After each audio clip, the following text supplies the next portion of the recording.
एक्सेलशियल news में आप सभी का स्वागत है। मैं रितेश गुप्ता। दर्शकों, हमारे समाज की बात करें तो इन दिनों जो है कई तरह की बीमारियां जो है वो पनप रही हैं और हर बीमारी का इलाज जो है वो संभव भी है।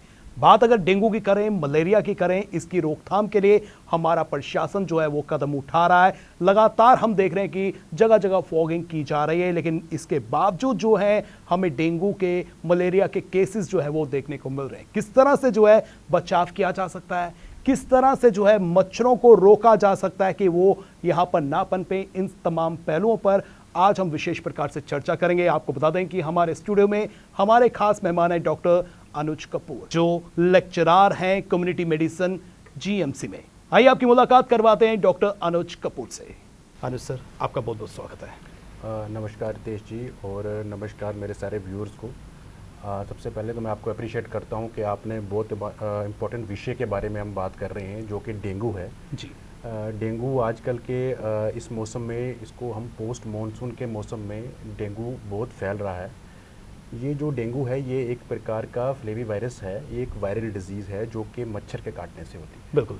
और ये जो मच्छर है इसका नाम होता है एडिस एजिप्टाई और एडिस एल्बोपिक्टस। ये दो के प्रकार के मच्छर होते हैं जिसके काटने से हमें डेंगू फीवर होता है। अब डेंगी है, इसका हमें आगे इसकी डेंगू में जो सीरोटाइप्स रहती हैं वो 1 से लेकर 4 तक रहती हैं। मोस्टली जो हम अपने इंडिया में या भारत में अपनी जो सीरोटाइप्स देखते हैं वो 1 और 2 ज़्यादा देखते हैं जी। आल्दो के 1 से 4 सीरोटाइप्स भी हमारे पास होती हैं जी। फिर ये जो डेंगू का जो फीवर है ये जैसे किसी को संक्रमण हो जाए डेंगू का, तो इसमें कोई घबराने की बात नहीं है, डेंगू किसी को भी हो सकता है। इसके अलग अलग प्रकार के फीवर होते हैं। सबसे पहले अनडिफरेंशिएटेड फीवर आता है जिसमें कोई एसिम्प्टोमेटिक यानी कोई लक्षण नहीं होता है, कोई बुखार नहीं आता है, मगर स्टिल वो इन्फेक्टेड होता है डेंगू वायरस जी। दूसरा जो होता है उसमें वो होता है dengue fever, dengue antigen positive रहता है। उसमें मोस्टली हम देखते हैं लोगों में दर्दें होती हैं, शरीर में जॉइंट्स में पेन होती हैं, वॉमिटिंग आती है, पेट में दर्द होता है, लूज मोशन आ सकते हैं, अलग अलग प्रकार के सिम्टम आ सकते हैं वो बुखार के साथ। उस केस के बाद जो थर्ड हमारा केस होता है उसको हम बोलते हैं डेंगू हेमरेजिक सिंड्रोम। अब हेमरेजिक का मतलब ये है कि हमें ब्लीडिंग हो जाना। ब्लीडिंग हमारे शरीर के अलग अलग जो भाग हैं, जो हमारे कान से ब्लीडिंग हो सकती है, नाक से हो सकती है, या पोटी वाले रास्ते से हो सकती है, ना मुंह से भी ब्लीड हो सकता है। क्योंकि इंटरनली ब्लीड होगा तो वो उसको हेमरेजिक बोलते हैं, जो कि एक काफ़ी खतरनाक इसका एक है टाइप 3 का। जो टाइप 4 है वो इससे भी सीवियर है, वो है डेंगू शॉक सिंड्रोम। तो डेंगू शॉक सिंड्रोम में जैसे बोला, इसमें तो पेशेंट्स जो हैं वो शॉक में चले जाते हैं, जो कि 4th स्टेज है। इसमें फिर हमें इमीडिएट हॉस्पिटलाइजेशन करनी पड़ती है। आल्दो के 3rd में ही हम हॉस्पिटलाइजेशन कर लें तो वही बेटर होता है। 4th में फिर काफ़ी प्लाज्मा लीकेज के कारण वो शॉक में चले जाते हैं, उसमें लो बीपी चला जाता है। तो इसमें इतनी सीवियर जाने से पहले मैं ये बताना चाहूँगा आपको रितेश जी कि हमें डेंगू से बचा जा सकता है और उसके क्या रोकथाम है वो मैं आपको बताऊँगा। बिल्कुल, वही मैं जानना चाहता हूँ कि रोकथाम क्या है, किस तरह से जो है हम इसका बचाव कर सकते हैं। और जिस तरह से ये बीमारी जो है इस बार नहीं बल्कि वर्षों से चलती आ रही है, तो अभी तक जो है हम वैक्सीनेशन की पर्टिकुलर में बात करूँ क्यों नहीं बना पाए? वैक्सीन के विषय में बात करूँ, देखो जितनी भी वायरल डिजीज़ आती है हमारे पास, जिसमें मैंने आपको बोला डेंगू जो एक वायरल डिजीज़ है, तो इसका जो उपचार है वो एक वैक्सीन ही है। बिल्कुल सही मायने में वैक्सीन ही ट्रीट कर सकती है जी।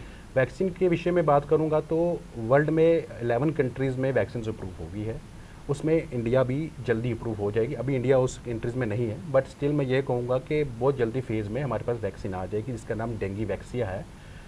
लेकिन अगर वैक्सीन नहीं है उसका भी इलाज किया जा सकता है। जैसे मैं आपको एक विकल्प दे दूं, एक एग्जांपल दे दूं, सॉरी, कि हमारे पास कोविड आया था पहले, तो कोविड में भी आप लोगों ने देखा कि जब तक वैक्सीन नहीं थी तो हमने भी सिम्टोमेटिकली ट्रीट किया कंडीशन को। जब वैक्सीन आ गई तो अब ऑलमोस्ट सभी केसेस जो है डेंगू के कोविड के खत्म हो गए। अब हम डेंगू की बात करें, जब तक हमारे पास वैक्सीन आती है तब तक हमारे पास क्या उपचार है? बिल्कुल, किस तरह से हम उपचार कर रहे हैं इस समय जो पेशेंट्स हमारे पास आ रहे हैं? देखो 2 तरीके से उपचार करना है। देखो एक तो हमारा प्रिवेंशन पार्ट है, एक ट्रीटमेंट पार्ट है।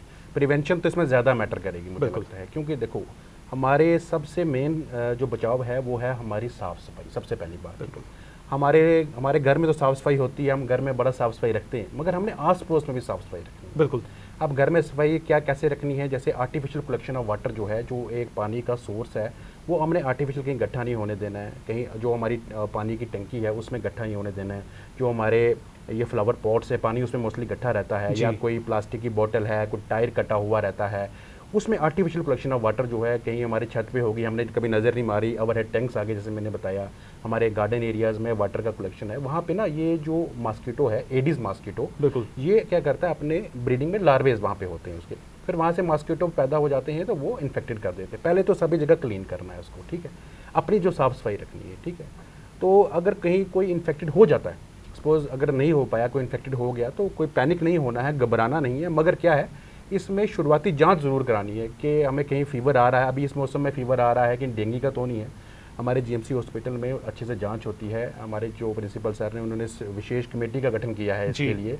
आप मेडिकल कॉलेज जाएँ, कोई सिम्टम आता है वहाँ पे टेस्ट करवाएं, तो वहाँ पे अपना इलाज करवाएं। लेकिन कुछ लोग नहीं करवाते हैं, हेजिटेट करते हैं, कुछ लोग लेट आते हैं, तो अपने आप को लेट नहीं करना है। अगर आप इन्फेक्टेड हो गए, अगर आपको फीवर आ रहा है, अपनी जांच कराएं, अगर आप नेगेटिव हैं तो नेगेटिव, पॉजिटिव हैं तो पॉजिटिव। डॉक्टर साहब हमने अक्सर देखा है कि लोग जो हैं घरेलू इलाज में जो है ज़्यादा हमारे जम्मू के लोग जो हैं बिलीव करते हैं, अगर उन्हें बुखार है तो वो पैरासीटामोल या फिर कोई अन्य दवाई जो है वो ले लेंगे, जबकि टेस्ट जो है वो ज़रूरी है। आपको टेस्ट करवाना चाहिए कि डेंगू फीवर तो नहीं है, मलेरिया तो नहीं है। हम घरेलू इलाज जो करते हैं क्या वो सही है? घरेलू इलाज देखो, हमारे समाज में ना मिथ्स बहुत है, मिथ्स हैं, धारणाएं, गलत धारणाएं बड़ी क्रिएट की गई हैं। तो जैसे पहले लोग बोलते थे हमने वो बकरी का दूध पीना है, ठीक है, बकरी का दूध वो पी सकते हैं, वो ऐसी बात नहीं, वो भी एक जानवर है, जैसे हम अपनी गाय का दूध पीते हैं, भैंस का दूध पीते हैं, मगर मैं ये बोलूँगा उसको बॉयल करके पिए, कच्चा दूध नहीं पिए, कच्चा दूध पिएंगे तो इन्फेक्ट हो जाएंगे। लेकिन मिथ तो यही है कि कच्चा दूध पीना मिथ चाहिए। है, उसके कारण वो लक्षण लेके आ जाते हैं, क्योंकि वो अगर कच्चा दूध पीते हैं तो वो इन्फेक्टेड हो जाते हैं उससे, जी, वॉमिटिंग हो जाती है, उनको लूज मोशन लग सकते हैं, फिर वो कंडीशन और सीवियर हो जाती है हमारे लिए ट्रीट करना उसको।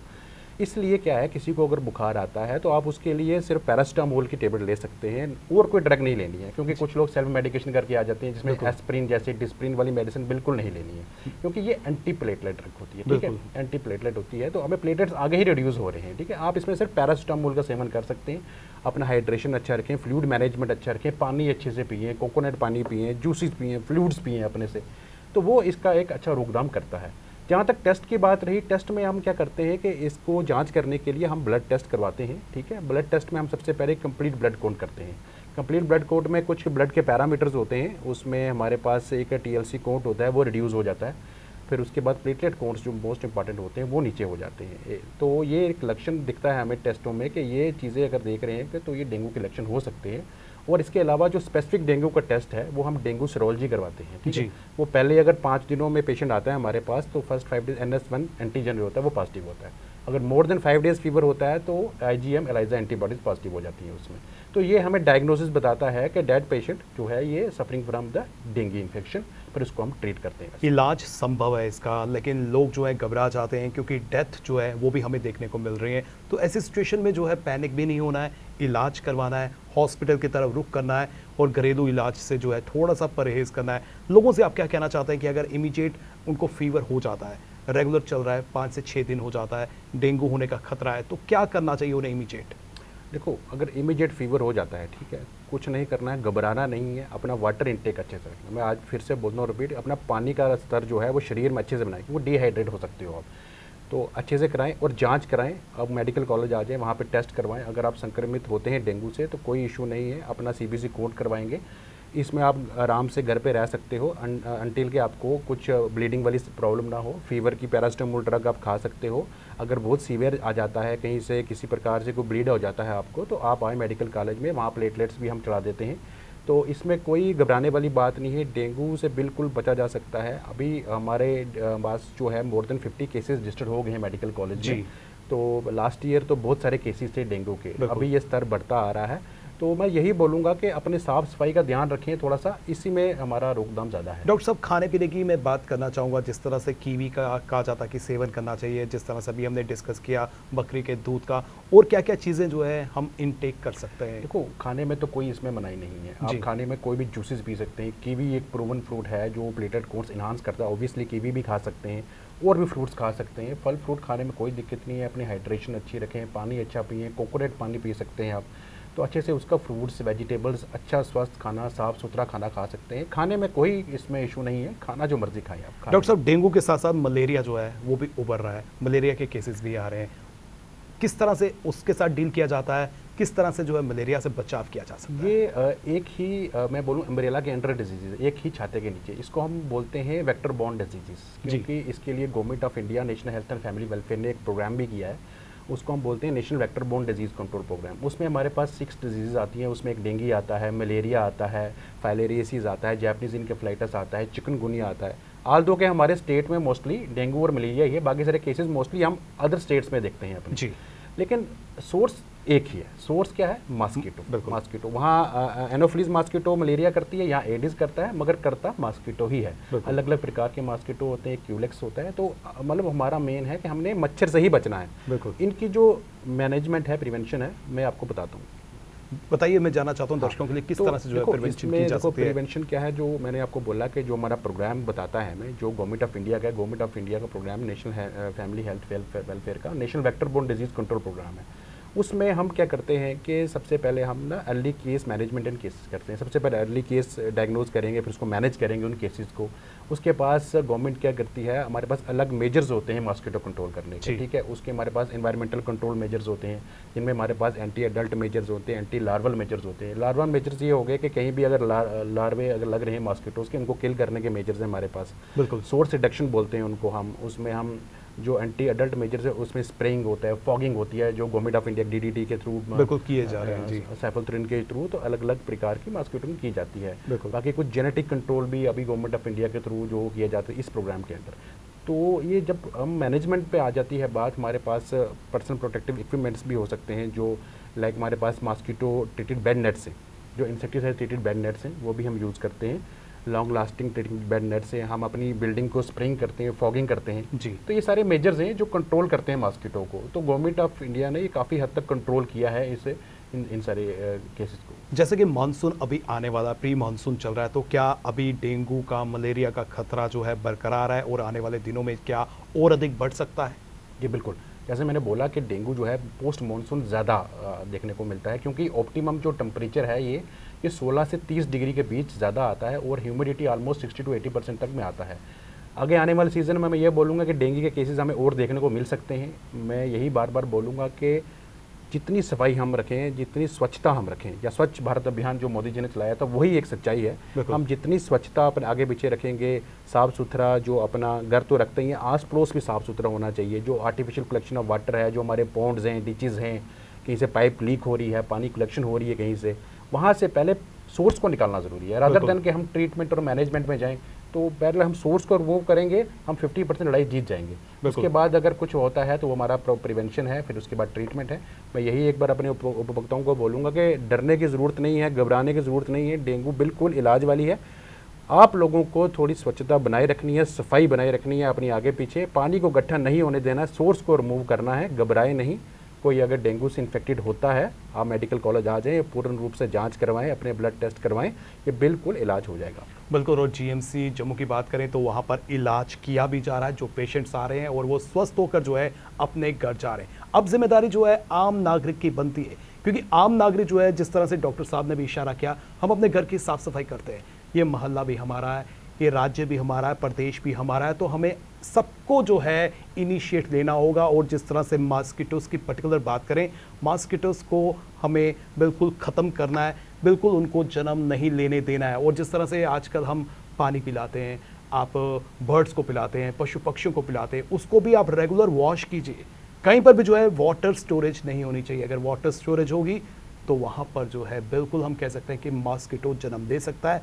और ये मॉस्किटो जो है सबके लिए हानिकारक है, हमारे लिए भी है, हमारे बच्चों के लिए भी है, हमारे समाज के लिए भी है। डॉक्टर साहब, आप हमारे स्टूडियो में हमारे साथ शामिल हुए, बहुत सारी आपने जानकारी दी, इसके लिए बहुत बहुत शुक्रिया। दर्शकों, आपसे भी एक बार फिर से अपील करना चाहते हैं कि डेंगू की बात करें, मलेरिया की बात करें, या फिर अन्य किसी भी डिजीज़ की बात करें, उसका इलाज संभव है। और अगर आप इन्फेक्टेड हो जाते हैं तो आप तुरंत जो है हॉस्पिटल में पहुंचें, वहां पर अपना इलाज समय रहते करवाएं, ताकि ये डिजीज़ का इलाज जो है समय रहते हो और आप स्वस्थ होकर अपने घर पहुंचें। फिलहाल नितिन कनोत्रा और मुझे यानी रितेश गुप्ता को दीजिए इजाज़त और आप देखते रहें एक्सेल्शन न्यूज़।